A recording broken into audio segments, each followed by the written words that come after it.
In this video, we're going to discuss the derivatives of our trig functions.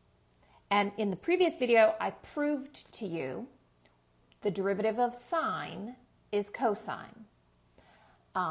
We could do a similar proof for all of my other 5 trig functions, the basic 3 and then the 3 reciprocal functions, but I don't think that's necessary, so I'm going to tell you what they are and expect you to know how to use them.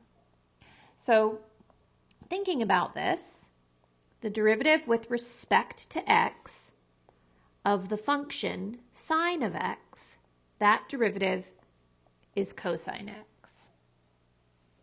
Right, so the next one we need to know, the derivative with respect to x of cosine x, that is equal to negative sine of x. I want you to pay attention. The derivative of cosine becomes negative.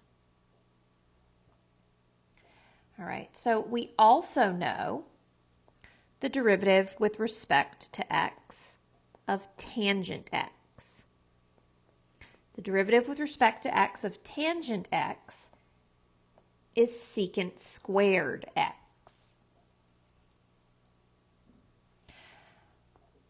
Moving forward, we also have the derivative with respect to x of cotangent x. This derivative is negative cosecant squared x. We have 2 more. We have a derivative with respect to x of secant x.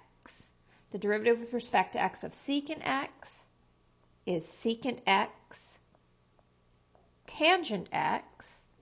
And the last one here, the derivative with respect to x of cosecant x is negative cosecant x cotangent x.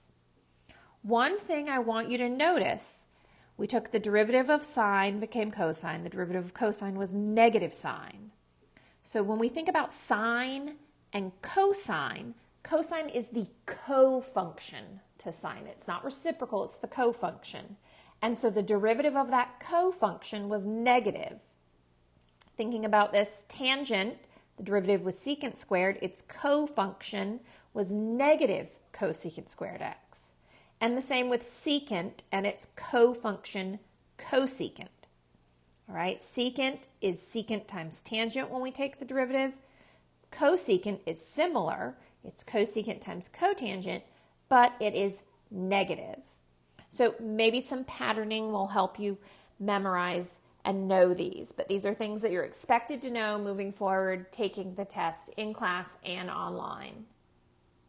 All right, so let's do a few examples of trigonometric derivatives. For our first example, we're going to differentiate y equals x squared minus sine of x. Well, the derivative of y differentiating with respect to our independent variable x, the first thing I'll do would be to take the derivative of x squared using my power rule. That gives me 2x. I have a minus here. And then we know the derivative of sine is cosine x. So it's that simple. Let's look at another example. In this situation, I have that y equals the sine of x divided by x. So in order to find this derivative, this function here is a quotient. So in order to find the derivative of a quotient, something that is divided, we have to use our quotient rule for differentiation. So in this situation, I would have the derivative of y, again with respect to my independent variable x. So my quotient rule, just to reiterate, the derivative with respect to x of a top divided by a bottom, or a numerator divided by a denominator, bottom top prime minus top bottom prime over bottom squared. All right, so here I end up with x times the derivative with respect to x of sine x minus sine x times the derivative with respect to x of x, all over that denominator x, whatever that quantity is, we square it. So I have two derivatives. I know the derivative of sine is cosine, and I know the derivative of x, using my power rule, would be 1.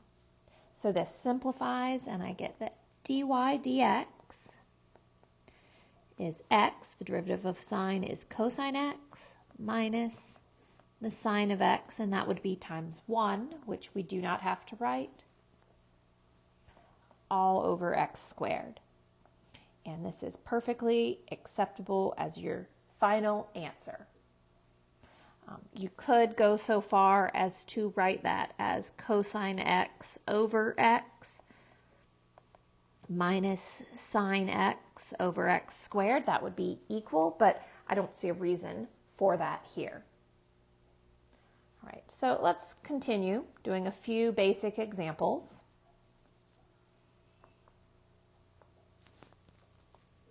Again, we're going to find the derivative.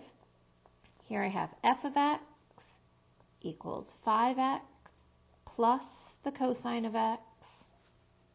So my derivative, f prime of x, differentiating with respect to my independent variable x, derivative of 5x by the power rule would be 5, and we have a plus the derivative of cosine, we stated, is negative sine of x.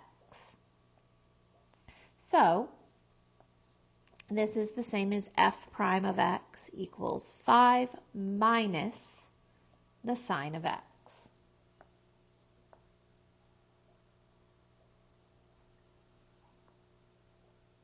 All right, let's see. Doing another one here. In this case, we have q of r equals the sine of r times the cosine of r.